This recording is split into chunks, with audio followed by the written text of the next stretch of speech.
ukombozi na uponyaji. Homina Hosanna Ministry of All Nations, kutoka kwa Mtume G.K. Mwisasu.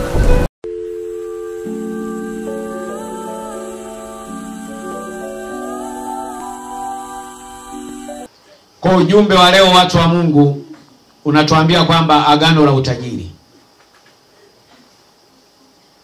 Kwa leo tunataka kupitia ujumbe ambao Roho wa kweli wa Mungu ameutoa katikati yetu katika ibada ya leo. Anataka tujifunze kuhusu agano la utajiri. Mtu wa Mungu, kama nilivyotangulia kufundisha na kueleza zaidi ya mwezi mzima, kwa Mungu wetu ni Mungu wa maagano. Kwa nini nasema Mungu wetu ni Mungu wa maagano?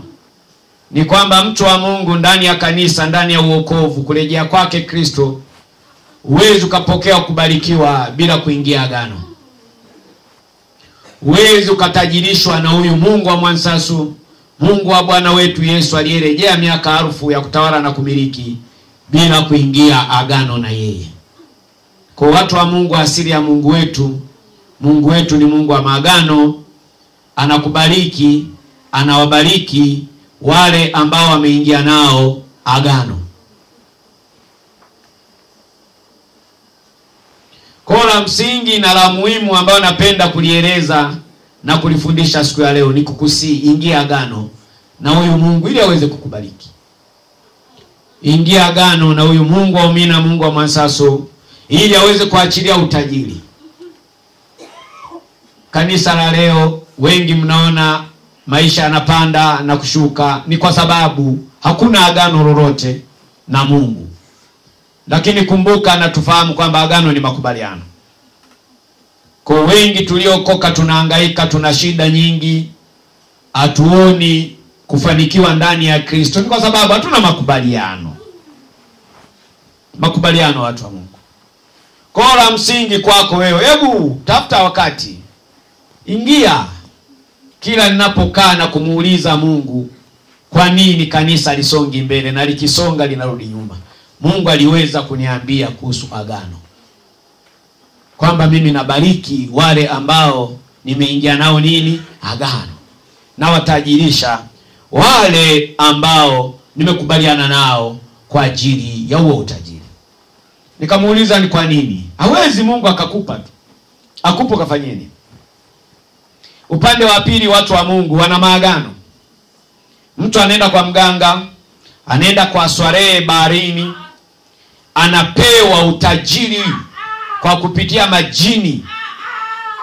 Lakini kuna makubaliano wanaokubaliana na ule utajiri. Njia msalaba ni maarifa, watu wa Mungu. Wenzetu wanakubaliana baharini kwamba tunakupa utajiri. Utajiri huu kazi yake, hii pesa, kazi utakaofanyia, anaambiwa ni kazi za namna gani, watu wa Mungu? Zile ambazo zinaendana na Mungu wake aliyempa. Ndio maana unakutana na watu ni warevi, ni wazinzi, wana vitu vingi vya ajabu, kwa sababu huo upande na hivyo vitu viko upande wa pili wa huyo ambaye ni giza. Kwa hata Mungu wetu ana agano, anatoa utajiri kulingana na kukubaliana, ili ukajenge ufalme wa kwake. Lakini sisi kama kanisa, hasa kanisa la leo, hatuna huo utayari.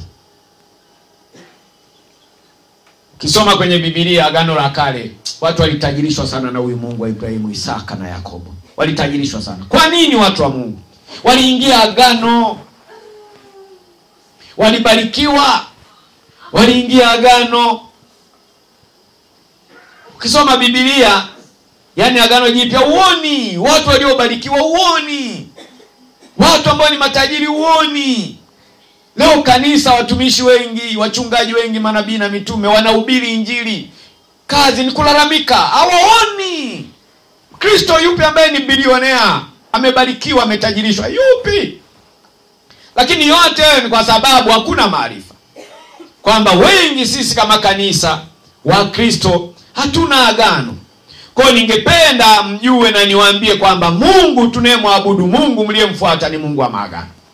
Kwa ukitaka ubarikiwe, jitahidi sana kuingia agano na yeye huyu Mungu. Ukitaka utajirishwe, kumbuka, jali sana hiki kitu ninachokufundisha. Unasikia watu wa Mungu? Mungu ni wa maagano. Na haya yote yametupata na yametukuta kwa huu wakati ambao ni wakati sahihi. Kristo amerejea. Miaka 1000 ya kutawala pamoja na yeye chini ya jua. Maana yake ufahamu, wengi watu wanasali lakini hawaamini kwamba kwa Kristo wanaweza kubarikiwa. Na kuna makanisa ukiona mengi ya Kipentekoste, wakiona muumini amebarikiwa wanaanza waweka vikao, wazee wa kanisa na mchungaji wanaweka vikao, wanaanza kuulizana atakuwa ameenda kwa mganga. Naambia kweli, ndio maisha ya kanisa. Yaani kanisani uliokoka ukiwa na mali tu, hao walokole wenzio wanaanza vikao. Huyu haiwezekani, sio hivi hivi. Sio hivi hivi nini? Hapa si mmesema ni pa Kristo, ni Bwana na anatenda. Sasa sio nini. Kuna wachungaji wanaweka vikao na wazee wa kanisa kumjadili muumini amepata wapi. Na ni kweli, kwa sababu huyo mchungaji yeye mwenyewe hajabarikiwa. Alafu anapokuona wewe umebarikiwa anashangaa. Na ndio maana imani yake na mtuma kwamba ni kweli hujapata pale alipo yeye, kwa sababu yeye mwenyewe hana.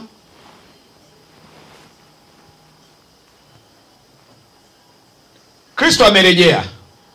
Ni siku ya 27 mwaka wa kwanza. Miaka 1000 ya kutawala na kumiliki pamoja na Kristo chini ya jua. Shetani yuko jera miaka 1000. Kawekewa muhuri. Ametudanganya miaka mingi. Tunaposema fedha, dhahabu na mali kwamba ni vya kwetu, yeye alisema ni waongo. Na ni kweli sisi ni waongo, tulikuwa hatuna. Ila yeye anavyo. Leo hii watu hawawezi wakafanya biashara bila kwenda kwa waganga. Lakini hao wanasali. Ni roho. Kwa watu wa Mungu, Mungu amenituma niwaambie kwamba anachopenda kuona huu msimu mpya wa kutawala na kumiliki pamoja na Kristo. Ingia agano.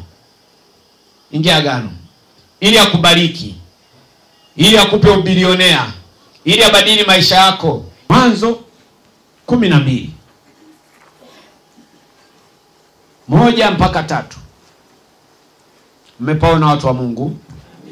Bwana akamwambia Abraham, toka wewe katika nchi yako na jamaa zako na nyumba ya baba yako. Toka wewe. Toka? Au mnaowasubiri nyuma hao? Au? Toka nchi nitakayo kuonyesha. Ondoka. Mungu amekuonyesha hapa Omina. Ndipo alipo. Baraka yako iko wapi? Huko liko kakaa huko kwenye dini ya baba yako huko. Wewe unanisikiliza huko. Wewe dini ya baba.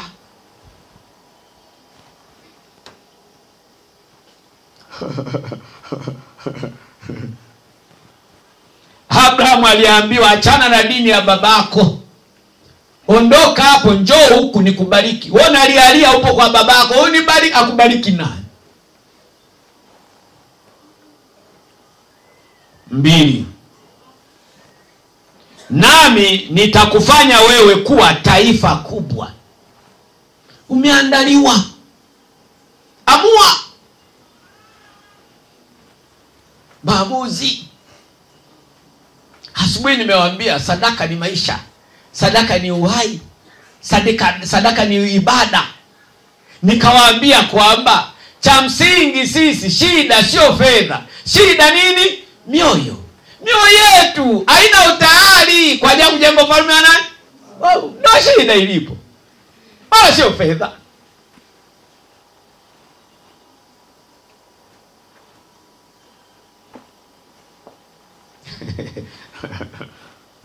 Nami nitakufanya wewe kuwa taifa kubwa na kukubariki.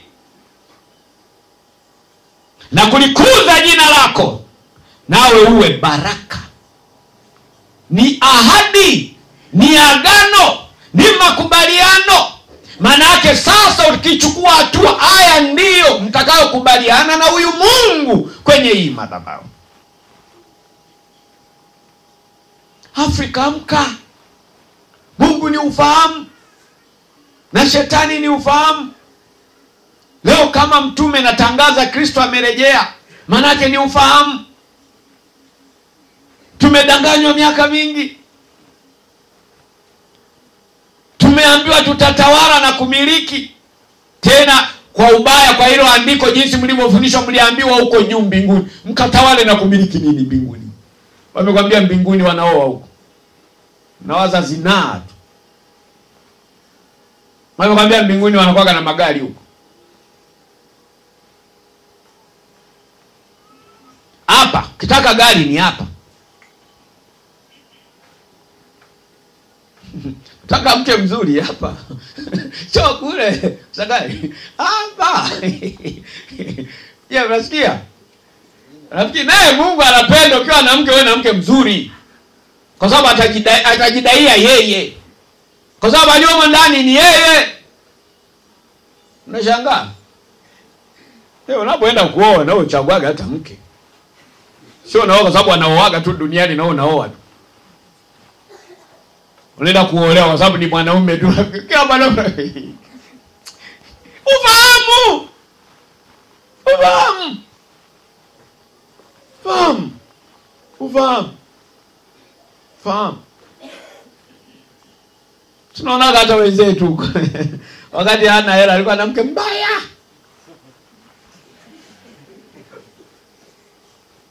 Hela zimeongezeka, anaenda kuongeza mke. Anaona yule haendani. Kwa usiwahi kuoa kabla una hela. Haleluya. Amina. Sisemi mfukuze wewe mkarabati. Sasa utafanyaje uliwahi?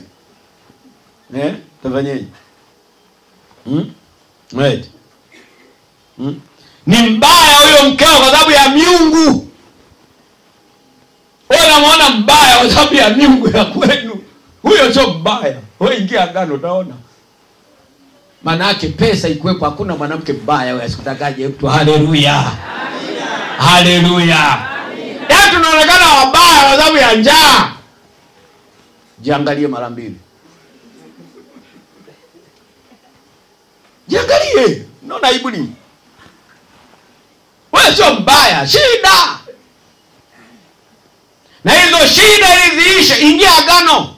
Mungu amekusogeza mahali hapa. Wewe sio mzee. Si mmeona binti tumetoka kuongea kwa watu wa Mungu. Au mira. Haya. Nami nitakufanya wewe kuwa taifa kubwa. Na kukubariki. Na kulikuza jina lako. Nawe uwe baraka, uwe baraka mbele za watu. Uwe baraka.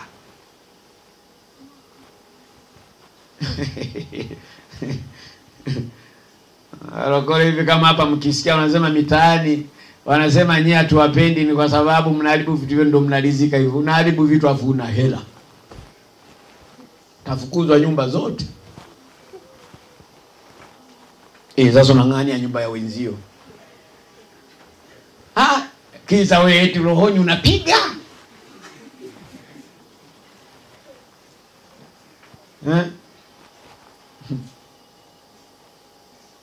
Mbinguni tutatesa. Tutakula chips nyama. Aliye kudanganya kuna chips nyama kule. Kula hapa saizi kwenye nyumba unaoishi, kula chips nini? Nyama. Chips? Nyama. Unapata patei. Shekeri ubarikiwe. Na ukiwa barikiwa kabisa utamwona hata mama mwenye nyumba anakuja kuomba nini? Chipsi. Hata wewe mama mwenye nyumba anakufukuza, ni kitu. Sasa na panya hawamo ndani mwako upiki.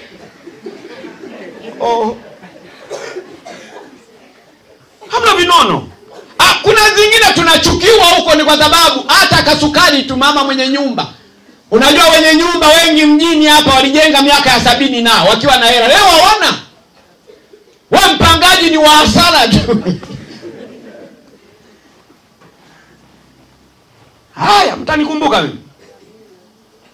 Kwa lengo na kusudi la huyu Mungu anachotaka kuachilia kwako ni mbaraka.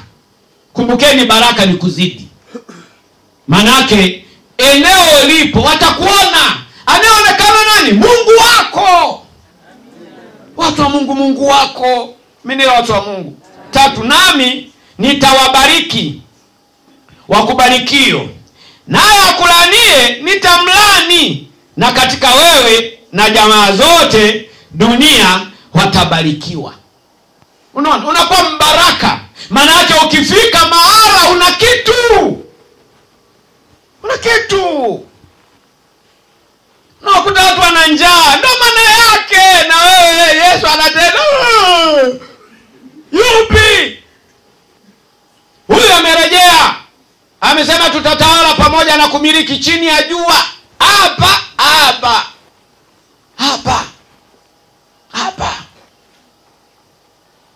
Kuna jamaa fulani huko mjini walinisema sana mimi siku moja. Wewe anachukua nyota zetu. Yaani walitaka mimi niwage tu wao kawaida. Yaani unajua Swahili wao. Yaani unajua yaani ukiwa mtumishi ni fara ndio mtumishi wanajua ndio utumishi. Lakini ukibarikiwa anaanza kukuchukia, huyu sio mtumishi, Freemason. Mimi nachukua nyota zao nikamwambia sawa. Alafu siku ya pili nikamkuta anapiga miao, nikampiga tena soda. Asante bwana. Unajua leo nilikaukiwa na Nawaambia kweli, speak story.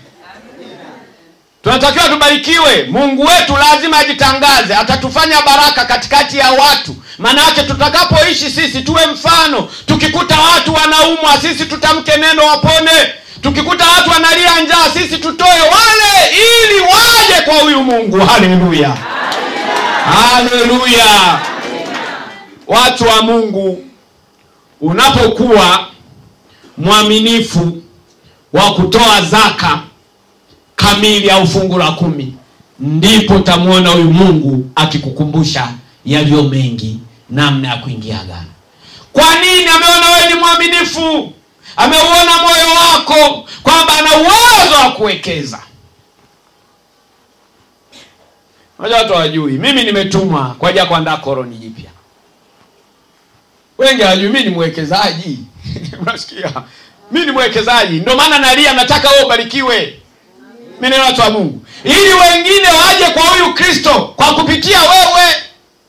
Wale wazungu wametuona sisi tunawaita wawekezaji, wana kitu. Akiwekeza pale Ruponde peke yake, huyo mzungu atatawala kijiji kizima. Wewe binamu yako, watoto wako na mume wako wote mnaenda kunywa chai ya maziwa kwake. Badilika. Kumbuka ninachokisema na ukifundisha ni agano. Ndani ya kubarikiwa, ndani ya kutajirishwa. Tuko mahala hapa kuna baraka. Tuko mahala hapa kuna utajiri. Lakini leo hii tunashindwa kuvipata ni kwa sababu hatuna agano na huyu Mungu. Miaka mingi, zaidi ya miaka 2000, kanisa limehubiriwa kwamba Mungu anatoa tu. Asikudanganye mtu wa Mungu. Nasema kweli. Anenena si mie, ni yule roho wa kweli. Utamu wa ngoma ingia ucheze.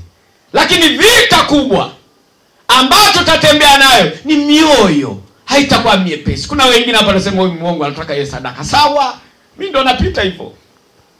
Mimi ndo napita. Amua, moyo wako amua. Kristo amerejea, miaka 1000 ya kutawala na kumiliki, amebeba na kila kitu. Kwa moyo wako kama umeutoa, unaonekana kwa ajili ya kujenga ufalme wake Mungu. Mungu anachosubiri kwako ni utamke. Agano ni makubaliano. Mimi ni watu wa Mungu. Agano ni nini? Makubaliano. Agano ni nini? Makubaliano. Ibrahimu mwenzetu aliingia agano, aliambiwa aondoke kwao. Na baada ya kuondoka, alitii, akaenda kubarikiwa, akaenda kutajirishwa. Lakini ndani ya kutajirishwa huyu Ibrahimu aliyeenda alikuwa ni mtoaji mzuri wa zaka, tena kamili. Nini kilichomfanya atoe zaka au fungu la 10? Moyo wenye utayari kwa ajili ya kujenga ufalme wake Mungu. Ni asili ya kanisa la kweli. Mwanzo 22:15. Tumalize wakati muda wetu ni mchache sana. Muda wetu ni mchache. Mwanzo 22.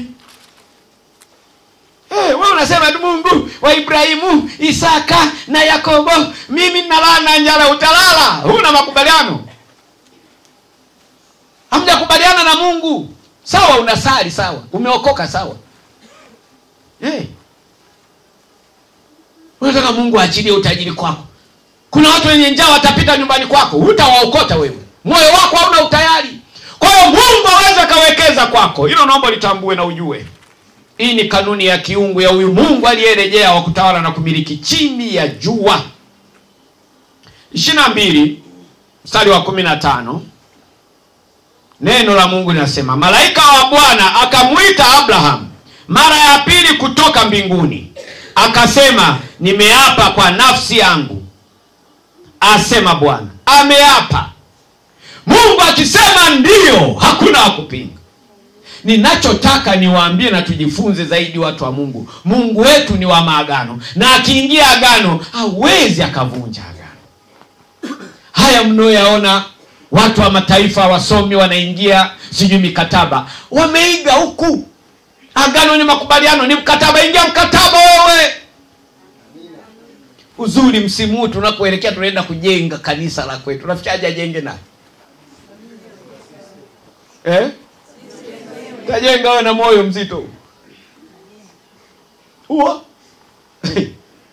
Wewe sasa ndio utajenga. Mimi sihubiri injili nyepesi hapa.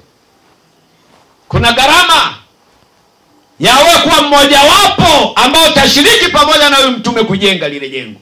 Amina. Pana gharama. Moyo wenye utayari. Na Mungu anachunguza mioyo ili aachilie. Anachunguza nini? Kwa hiyo gharama moja hapo ulionayo mtu wa Mungu ni moyo wako kuandaa. Uichukie hii hali tunayopitia mara hapa. Tunakunja viti bara kwa bara. Uchukie kweli katika roho na kweli. Sio ujanja. Tusipoelezana kweli hatutafika. Malaika wa Bwana akamuita Abraham mara ya pili kutoka mbinguni, akasema, nimeapa kwa nafsi yangu, asema Bwana. Kwa nafsi yake Mungu. Kwa kuwa umetenda neno hili, wala ukunizuilia mwanao. Alitii. Ana mtoto mmoja. Mungu akataka kupima moyo wake. Unajua wengi hawakujua pale. Ibrahimu alifika sehemu alipompata Isaka, akaanza kumwacha Mungu. Kwa ili jaribu, Mungu alikuwa anamjaribu, anapima moyo wake. Bado anampenda Mungu au ni Isaka? Si unajua watu hapa wanalia, sina mme, ngoja apewe mme. Umuoni hapa? Umuoni? Watu wanakuja hapa wana njaa, wana shida, ndio wale wako hapa. Ni asiri. Wakilima mara moja wakivuna uoni, ila walilia sana ule msimu.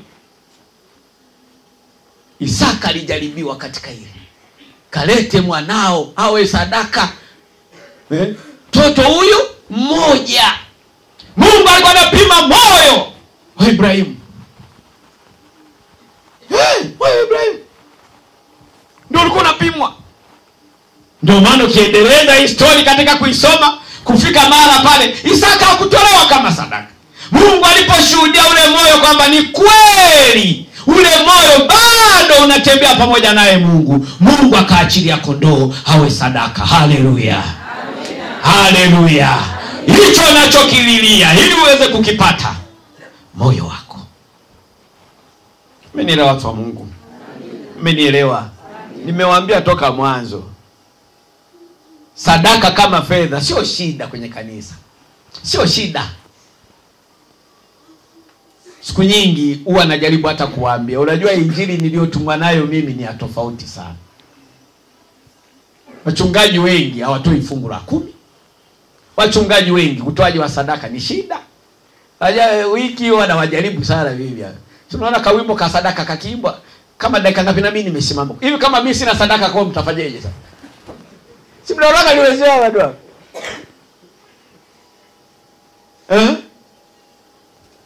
Naona kwa utaratibu hapa amtoi sadaka bila mimi kutangulia. Sasa nimesimama. Sina sadaka siku ya mwanangu anashanga. Manake nani hamtatoa? Sina manake. Mtatoaje? Utaratibu lazima mtume atangulie. Manake mtume kama hana sadaka na wewe una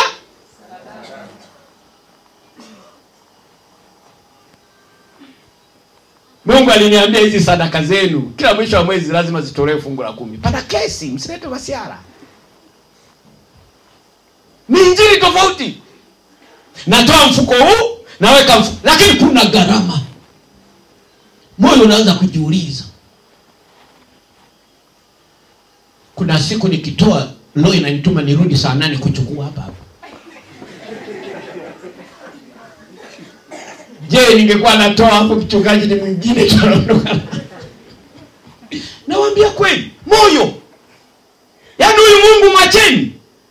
Yaani pana chachamaa huo mwezi aje kutokea. Moyo hautaki. Na kuja natoa hapo naambia, "Wewe, umetoa sadaka, umetoa yote hiyo." Sasa shetani mjinga mjue. Lakini yote ya Mungu alikuwa ananifundisha ili niweze kubarikiwa. Ili nanyi muweze kuwa na moyo wa utoaji. Lazima mimi nibebe moyo wa utoaji. Huu moyo wa utoaji ndio naugawa kwenu kama hivi ninavyohubiri. Haleluya.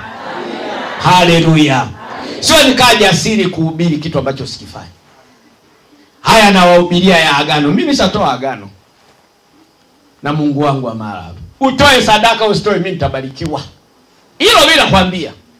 Nitabarikiwa kwa sababu nimeingia agano. Kuna siku mtanielewa. Leo wa mwezi mkanielewa. Ni kwa sababu mioyo ni migumu. Lakini Kristo amerejea. Leo ni siku ya 27. Mwaka wa kwanza wa miaka 1000 ya kutawala na kumiliki chini ya jua. Shetani yuko jela kapigwa muhuri. Baba wa uongo. Yeye alijua ubarikio upo kwake, amelidanganya kanisa miaka mingi, kumbe sio.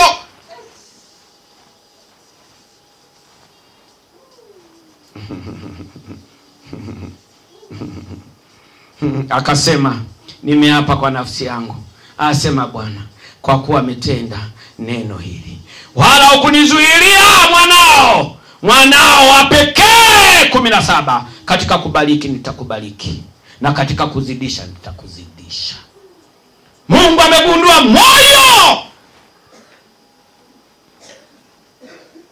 Na we Mungu akiujua moyo wako kwamba kweli umeamua kwa ajili ya kujenga ufalme wa kwake, anasema hivi, nitakubariki na katika kukuzidisha nitauzidisha uzao wako kama nyota za mbinguni.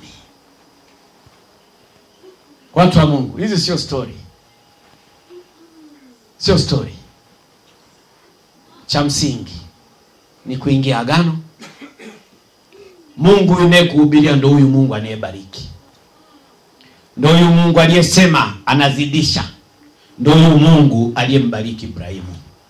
Ndio huyu Mungu akambariki Isaka. Ndio huyu Mungu aliyembariki Yakobo. Leo anakubariki na wewe ndani ya Mtume JK Mwansasu. Haleluya. Haleluya. Unapokuwa mwaminifu wa kutoa zaka kamili, fungu la 10 na sadaka kwenye madhabahu ya Mungu, baraka za Mungu wa Ibrahimu, Isaka na Yakobo zitakufuata. Watu wanakimbia sadaka hapo.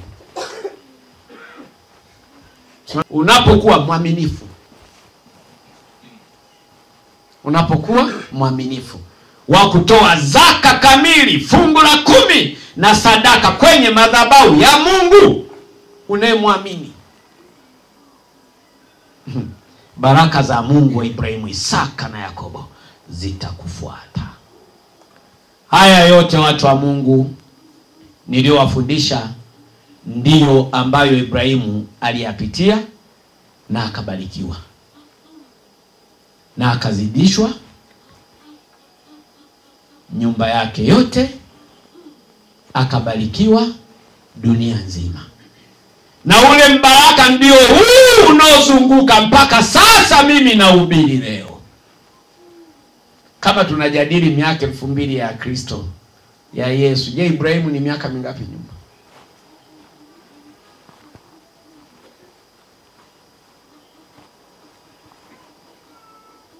Miaka mingi.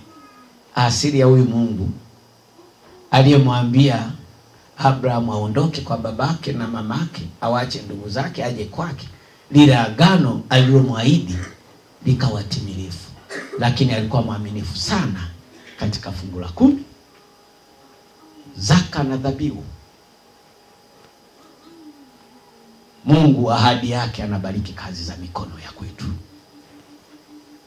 Wengi tunashindwa kubarikiwa, tunashindwa kuzidishwa, tunashindwa kwa matajiri, kazi zetu zinapanda na kushuka, ni kwa sababu hatuna agano. Kumbukeni, agano ni makubaliano. Kwanza leo, mtu wa Mungu, chukua hatua. Moyo wako uamue kuingia agano na Mungu wa Mwasasu, Mungu wa Umina, Mungu wa Bwana wetu Yesu ambaye ni Kristo. Amini kwamba amerejea. Tunatawala na kumiliki chini ya jua. Manake biashara zetu hazitazuiliwa, ajira zetu zitakuwa na kibali, ndoa zetu zitakuwa na amani. Leo nataka upewe mme. Huyo mme yeye hayupo, hana agano. Yeye na Mungu kutoa sadaka ni shida, kuna gharama. Ibrahimu aliyatenda na Mungu akathibitika. Mungu wangu ninayemwabudu, ambaye ni pendo, unyenyekevu na uvumilivu, akisema ndio, hakuna wa kupinga. Na akisema atafanya, hawezi akageuza. Watu wa Mungu, mimi namfahamu Mungu. Umesikia? Na wahubiria haya na wafundisha, ameyatenda kwangu. Akisema kesho atatenda, utamuona anatenda. Akisema kesho kutwa, ni yeye. Usilazimishe wewe ya kesho yawe leo. Mungu akisema ndio, hakuna wa kupinga. Kama nilivyo tangulia kusema kuwa Mungu wetu ni Mungu wa maagano. Akisema atakubariki, atakutajirisha, na ni kweli anatekeleza.